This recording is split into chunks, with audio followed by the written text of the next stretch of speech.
All right, so boom. The other day, my man sent me up. I'm just fucking with you. I'm just playing with y'all. But back at it again, giving some more game, giving some more information out. Like always, you can definitely go try this, plug it in, see if it works for you. But I just realized I was actually having a conversation with my mom, and she was asking me about my property tax. And I know pretty much what happened when it came to the whole process of purchasing my property out here in Baltimore. But I kind of had like haven't looked at my paperwork since I first purchased. So I had to go back and check it out and see pretty much how everything got structured, how everything got laid out. And it's really dope when you have a realtor. By the way, AI is about to take over realtors. I can't even get it out. AI is about to take over the real estate game as well when it comes to cutting out realtors. Well, at least the ones that don't do their job to the T. Like lazy realtors, it's about to be an excellent for you guys. Just a heads up. But anywho, the whole thing was checking out my property tax and then also my homeowner's insurance. And I forgot that literally for me, all of that is baked into my monthly mortgage.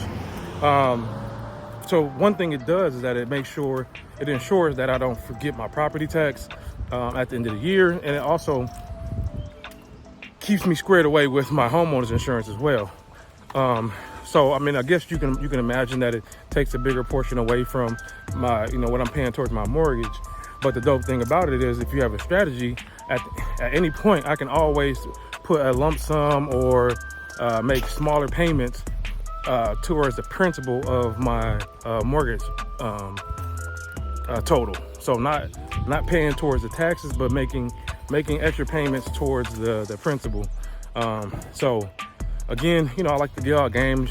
Definitely all my experiences and all the knowledge that I give are from my all the knowledge I give is from my experiences, not from just something I read, or I'm trying to just create some content. But it's like, no, I'm going through it, or I went through it, so I want to go ahead and share it, and that way other people can basically benefit from it at the end of the day. Let me go ahead and make this longer real fast. The other dope thing, what was it? Real quick. Oh yeah, so the other thing also, right now, there's everybody knows it, right? Like real estate, the whole economy is going up and down. You got all these speculations about what's going to happen. Are we going into a recession? And so lately, and I mean, again, I've had so many different plans, but lately I've been thinking about the commercial real estate space, and looking at a lot of the older office buildings that have been sitting empty since 2020.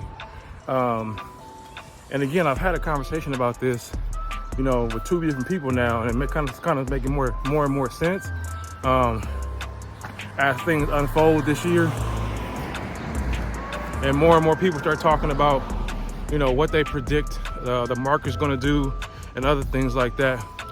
But to all my investors out there that are looking to get into multifamily, and not in a traditional, but looking to get into it in a non so traditional way. Again, just something to throw out there, because I've seen it work. But certain buildings right now that sellers or people that own real estate have just been sitting on, and if they don't know how to pretty much land bank it, they're looking to sell it. I would go after, especially here on the East Coast, old schools, like old abandoned schools, turning those into multifamily properties or storage or whatever you can kind of like imagine. Also old office buildings. So we all know and have probably drive by a lot of big office buildings that just look empty, the old school ones, especially the ones like in the middle of the cities, that for sure they haven't even done like a facelift to the building. Like if I see things like that, those are the ones I'm specifically going after, or going to definitely try to make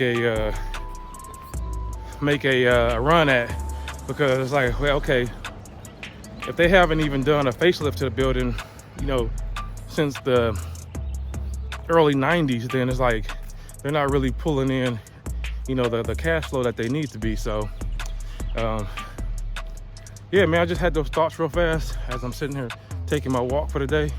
And yeah, go ahead, implement that stuff, man, and try it out.